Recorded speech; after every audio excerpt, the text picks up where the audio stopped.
Mas é um prazer imenso, é uma honra, uma responsabilidade estar aqui nos 25 anos da paróquia, numa tarde, tirar vocês de casa, que a gente pudesse conversar sobre a palavra do nosso Pai.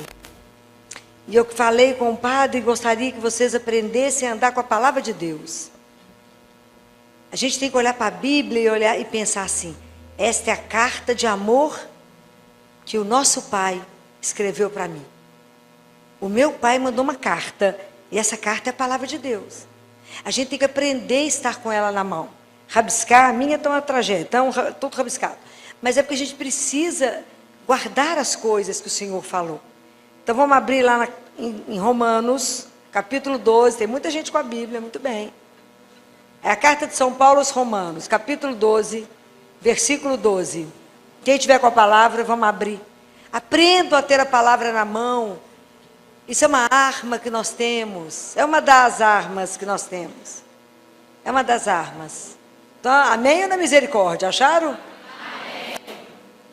Então, Romanos capítulo 12, no versículo 12, ele diz assim para nós, aqui é São Paulo falando, e ele diz: sede diligente, no 11 está, sede diligente, sem preguiça, fervorosos de espírito, servindo ao Senhor, alegrando-vos na esperança, perseverando na tribulação, assíduos na oração. Palavra da salvação, do Senhor, graças a Deus. Presta atenção na orientação que São Paulo nos dá. Todos nós, na vida, passamos por dificuldade. Não é uma vida de caminhada com Deus que não tenha problemas, ok? Mas como é que nós, como cristãos, temos que nos comportar? Primeira coisa que a gente precisa saber é: qual é o centro da nossa vida? Para quem a gente vive? Essa é uma resposta que a gente precisa dar. Mas antes de eu dar essa resposta, para quem eu vivo, eu tenho que responder uma outra pergunta: quem sou eu? Aí você vai responder assim: eu sou advogada, eu sou professora, eu sou arquiteta, eu sou qualquer profissão. A gente já se confunde com a nossa profissão, mas isso responde quem você é? Quem nós somos? Como é que é? Você tem certeza que você é um filho amado? Tem certeza que é isso que te segura de manhã?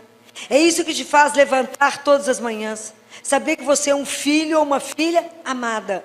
A nossa caminhada espiritual, ela tem um começo. O dia que você descobre que você é um filho ou uma filha amada. Já pensou que um dia Deus sonhou com você antes de criar o mundo? E falou: eu vou criar ele. Sonhou com você. Te colocou na mão, amassou, reamassou, fez o cabelo de um jeito, fez assim, pensou, aconteceu, soprou e falou: é meu, bem-vindo à vida. Presta atenção nisso, a gente não tem dimensão, que Ele nos convidou para uma vida que é eterna. Então a gente vive aqui achando que é tudo, não, um pedacinho, uma gotinha. Mas aqui determina como é que eu vou continuar o meu caminho. E então, preste atenção. Primeira coisa que a gente tem que lembrar é que somos filhos de Deus. Mas não é qualquer filho, é um filho. Isso não pode sair do coração de vocês. Porque a hora que o vento bate, a hora que a vida está do contrário, a hora que eu vou enterrar um filho, a hora que eu perco um pai, eu perco uma mãe, eu brigo com Deus. Como é que é isso? Fala: eu briguei com Deus, estou com raiva. O que é nosso? Só os pecados, véio. Não? Só os pecados, porque Deus não peca. Pecado é nosso. O resto Ele deu. Mas as coisas que Ele nos dá, Ele não pode nos possuir. Então o dia que eu penso que eu sou um filho de Deus, que cada um de nós é um filho ou uma filha amada, que nós somos irmão. Palavrinha difícil de entender. É irmão mesmo? Então cuida do outro igual cuida de você? Ama o outro igual te ama? Compreendem?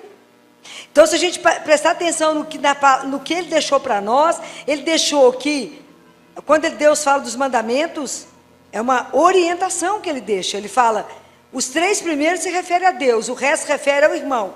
Não mate, não roube, fica falando mal dos outros, julgando, querendo a mulher do outro, o marido do outro. Para quê?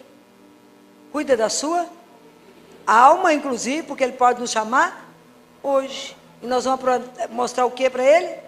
Misericórdia. Compreendem? Então, se a minha vida não tiver um centro, a nossa vida não tiver um alicerce, a gente não sobrevive às dificuldades que a vida traz. A gente não sobrevive. A gente precisa demais aprender a oração de Jesus, lá quando ele sofreu na quinta-feira, depois que ele fez a ceia, que ele instituiu a Eucaristia, ele foi com os apóstolos cantando os salmos, lá para o monte. Foi lá em Getsemane, sofreu demais. E aí ele fez uma oração para o Pai, e era o que ele falou? O que ele falou para Deus Pai? O que ele falou? Afasta de mim esse cálice, mas a vossa vontade. Ô, palavrinha difícil. Ai, como é difícil. Eu falo, Senhor, cura meu menino. E se a resposta for não? Como é difícil se curvar na hora do sofrimento e falar, seja feita a vossa vontade. Como é difícil viver isso. Isso é um treino de uma vida, porque a confiança é um caminho. Então andar com Deus quando a vida é reta, bonita, limpa, igual está essa igreja, é mole. Qualquer ateu acredita que Deus existe. Começa os problemas. Começa as coisas virarem do avesso, e a gente então desiste de Deus. Fala agora que eu comecei a rezar, só aparece problema na minha vida, né? Comecei a rezar, nunca tive tanto problema. Ao que você começa a rezar, o inferno coloca um canhão de volta para você. Fala, é você que está na minha mira. Mas o que Jesus falou na Bíblia? Se você está triste, você faz o quê? Chora? Faz o quê? Reza, mas não é pouco não. Jesus falou, orai sem cessar. Jesus falou que é para a gente começar a treinar o seja feita a vossa vontade. Então, na hora que a gente for rezar o Pai Nosso, que a gente fala isso todos os dias, só que a gente reza tão disparado que a gente não sabe o que está rezando, que a gente faz tudo no automático. A gente não sabe, a gente não presta atenção em nada, nada. Então, na hora que fala, seja feita a vossa vontade, Jesus falou assim, inclina a sua cabeça, para começar a treinar. E fácil não. Eu tive um menininho, deve ter uns 2 anos, um cliente meu,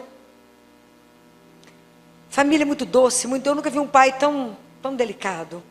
Ele me ligou, era 10 horas da noite, estava chegando em casa do consultório, ele me ligou e falou, doutora Filó, desculpe incomodar, ele é um homem fino demais, desculpe incomodar, presta atenção na história, que ele estava achando que estava me incomodando, mas a minha família, meus meninos e a minha esposa estão lá na casa da avó, lá em Boa Esperança, e eles estavam na banheira da avó tomando banho, e aí a minha esposa virou para poder pegar a toalha, o santo de 2 anos, abriu a torneira quente de uma vez. Saiu um jato de água quente. A maior conseguiu pular, o outro tentou, voltou, caiu e queimou. E ele já foi levado no hospital lá, eles deram um remedinho para tirar a dor. Eu falei, eu não estou acreditando. Porque quando eu liguei para eles, falei, vou ligar para sua esposa que está lá. Que eu fui vê-lo, ele tremia de dor, ele chorava, ele estava todo queimado.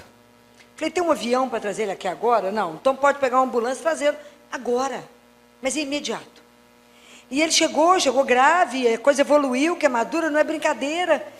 E aí, no sábado pela manhã, já tinha umas 48 horas que ele tinha queimado, eu estava com eles lá no CTI, e aí a hora que ele estava muito grave, entubado, ele ficou muito ruim, porque ele evoluiu péssimo.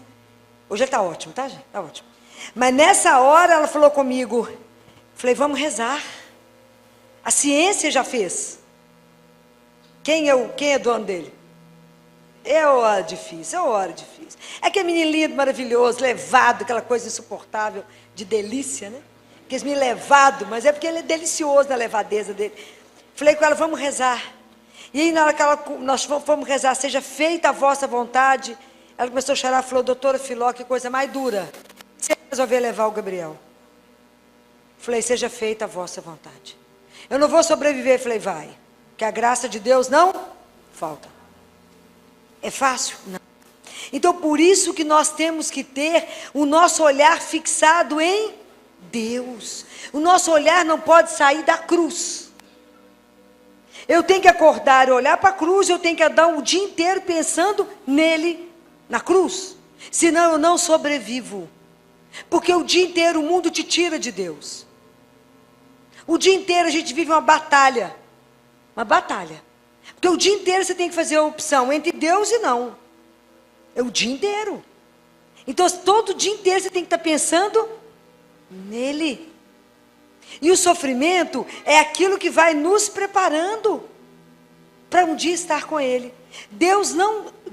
Jesus rezou, o Pai deu o que ele pediu? Não. Jesus mandou os discípulos rezarem. Não, porque o que os discípulos queriam? Livrar Jesus das mãos dos romanos. Mas Jesus falou, rezem, porque eles precisavam da graça de Deus para ter força de suportar as 24 horas que viriam. Eles não entenderam nada, ficou por isso mesmo, dormiu, ficou por isso mesmo. Porque na verdade a nossa dificuldade em olhar de frente o problema, a gente dorme. Quando chega um problema muito duro, muito difícil, o que a gente tem? Sono.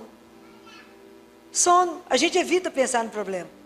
Mas Deus não dá o que a gente pede, mas Ele dá o que a gente precisa. Mas por isso eu tenho que ter uma confiança incondicional que Ele me ama e que eu sou filha dEle. Amada, cuidada, sonhada e que o amor dEle por mim é único. Deus não pegou o amor dEle e dividiu um pedacinho para cada um que está aqui nessa igreja. Cada um de nós tem que se sentir completamente amado, único e exclusivo por Ele.